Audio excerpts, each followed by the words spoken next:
talking about Billy Gibbons, and this is another subject I'm very keen to talk to you about.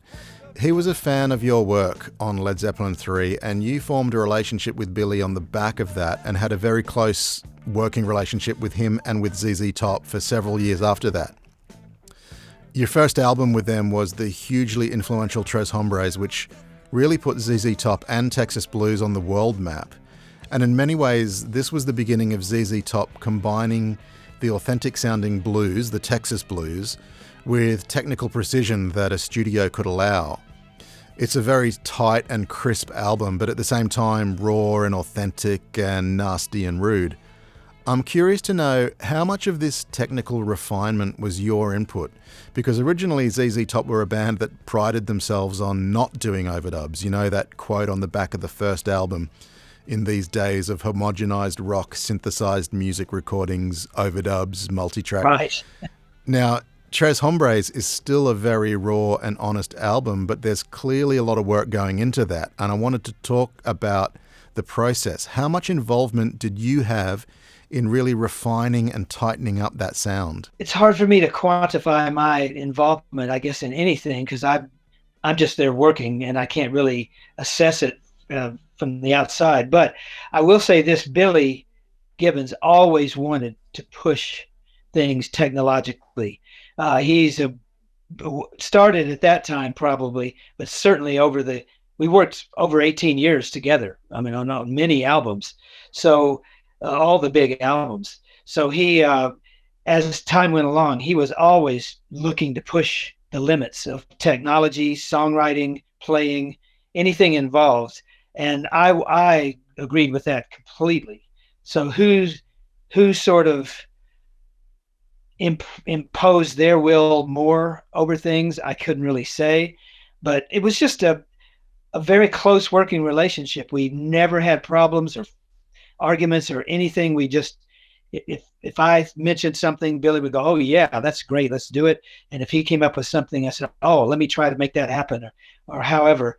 And of course, Bill Ham was the producer and manager of the band, although he wasn't hands-on in the way some producers might be seen today. It was more of the older style production of getting the best people he could find together and then overseeing that things were chugging along properly.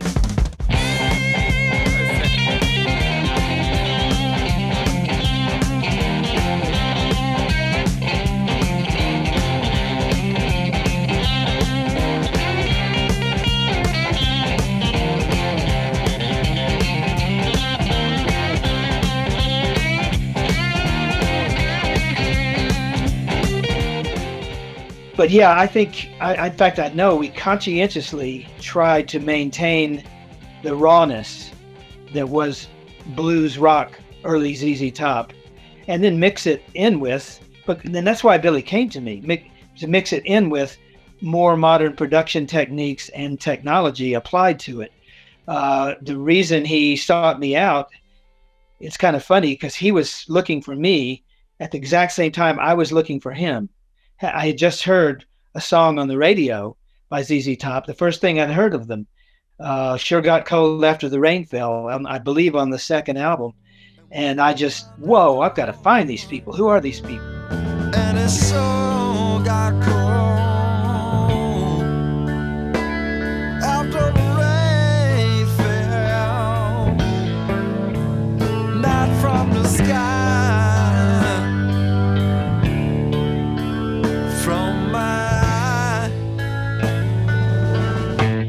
So we crossed paths right at the same time, but he was seeking me out because of the sound of Led Zeppelin 3.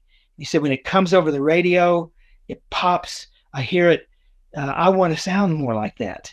And I said, well, let's see what we can do. And so that's what we were doing, is trying to push things as far as we could within the boundaries of blues rock. Yes, there was overdubbing. That by the second album, there was some overdubbing. But on the third album, there was quite a bit more overdubbing. The tracks were recorded in Tyler, Texas by Robin Bryant's at Robin Hood's studio. So the very basic tracks were brought to me by Billy. And then we did some vocal overdubs, guitar overdubs, few other technical things, and then did the mix and master. So somewhat like the Led Zeppelin third album, sort of the same point in the album I came in.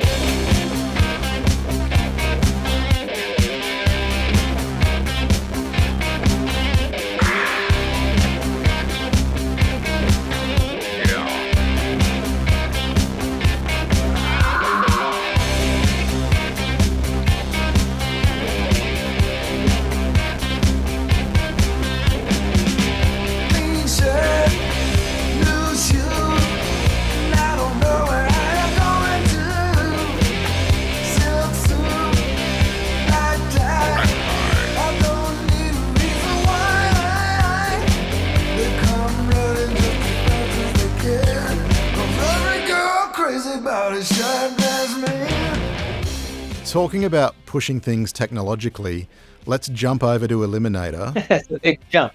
A big jump. And probably one of the most fascinating developments in any band's history. It was just an enormous album, a classic American album, one of the greatest albums by any band. You were very hands-on on that album, and I've read a few things that you've said about it, and it just blew my mind. You would punch in rhythm guitars for each chord change. You would fly in Billy's leads from a separate tape. You'd trim out the guitar parts, trim out the noise or the feedback by punching in silence on either side. You'd play or program the bass and drum parts. I mean, you're all over that album, an album that was at the forefront of 80s audio production. You guys were all in. I mean, you weren't shy about using the studio and all the modern technology, digital sampling, everything. I'm just so curious to know, was this a natural evolution, considering you spoke about both your and Billy's keen interest in keeping on top of things technologically? And was there any pushback on this from management, from Bill Ham? Well, for many years, I wouldn't talk about any of this. Just a few very generic statements I've made for years on it, because it's been, 30 years or something? It's been a long time anyway. But when they did the movie, the documentary, ZZ Top, the Little Old Band from Texas, it's on Netflix Yes. and other services. They swore to me that it was okay now to talk about some of these things because other people that were involved had owned up to certain foibles that they had that caused all of this to happen. So anyway, Billy had come to me. Now, if they had just come and said, we're going to do an album much like the last album, all playing out there together and doing all that, and we'll get some new songs and we'll see where it goes, I would have just, let's do it. Here we go. I'll do the best I can. But that's not what happened. Billy came to me and said, look, we're having some big problems. Frank is not playing the drums as well as he used to. I'm having some rhythm difficulties. It's not going to be a fun thing recording on this and getting it right. We've got to do something. At the same time, he said, also, I've been going to dance clubs in Europe, and they'll play all these dance songs and everybody's up and the beat is pounding and it's doing all this and they're just dancing to it. And then because I'm in the club, they might put one of our songs on and they don't dance the same way. The excitement for dance isn't there. And he said, it looks to me like we need to combine them. So that got me thinking, oh, wow, what do we do here? So I started going to dance clubs, which I despise. But anyway, I would watch people dance. I would write down the time, the tempos, and see what made them dance the most when they seemed just things that really got people going. And then came back to Billy and said, I have an idea. What if we do this with mechanical drums? Machine drums. Let's just be blunt about it, and bring some samples in. He said, what are samples? I said, well, we'll record beats off of other places or make them ourselves and make them where the beats would have happened. And anyway, we just sort of made it up as we went along. And I brought in a drum machine. I spent months, let's say weeks, listening to Frank's demo playing, because we tried to record some in the studio, and I would write down every beat, chart out every beat that he played. And I wanted to recreate Frank's mind, but with perfect rhythm and in dance tempos. So we did that. I came up with the beats themselves, and then put the drums down. Did a lot of the bass. Billy played some of it with the bass guitar. I played some with bass guitar, and I did a lot of it on synthesizer, Moog. So I did a lot of Moog synthesized bass, and then I sequenced it so it would, instead of just being a bass note or played notes, it would be arpeggiated notes on and off real fast in time. And then came up with the beats for each song that were the most danceable and acceptable to dance patrons, beats that there were. And then when I sequenced the album, I started it at one particular tempo, Give Me All Your Lovin'. The next song went one or two beats faster. The next song went one or two beats faster, because I had seen in the clubs that the DJs were doing this kind of thing. They were building excitement by tempo as it increased, and then pull back for the slow song, and then start that process again. And anyway, just a lot of things that it's true, I'll say it had never been done on a rock album before. And I decided when the other thing for sequencing the album on Give Me All Your Lovin', I decided, you know what? If anybody is going to hate that this was done with machines, I want to know it right from the beginning. So if you listen to that album, the first thing on it is the drum machine and nothing else. Da-da-doom, da-doom, da.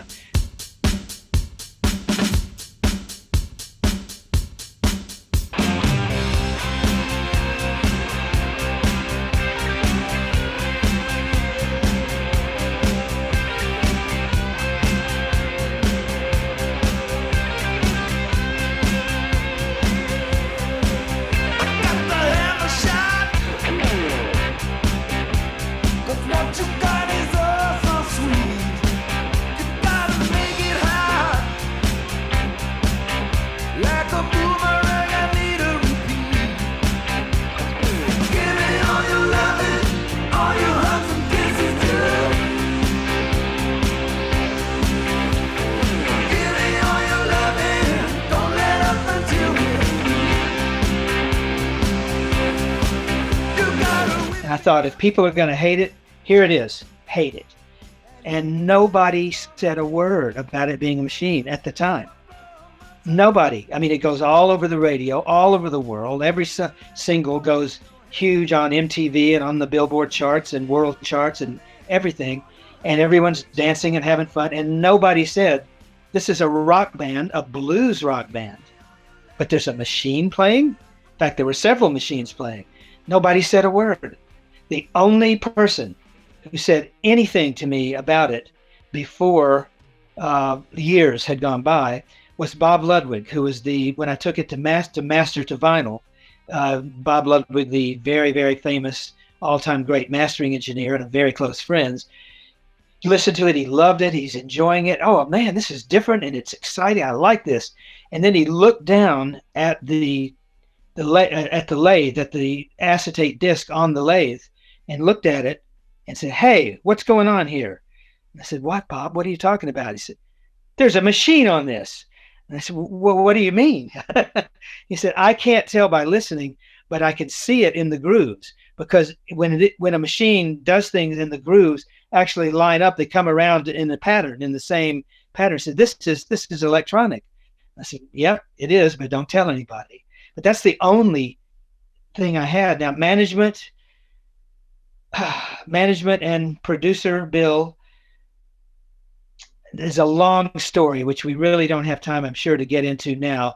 He didn't like it right at first, but because Billy and I would go in together late at night after everyone else had gone home and do these things, and then come back and listen the next day, and Frank and Dusty would hear it and kind of, what's going on here? Bill Ham would hear it and go, "It's much more powerful than I thought.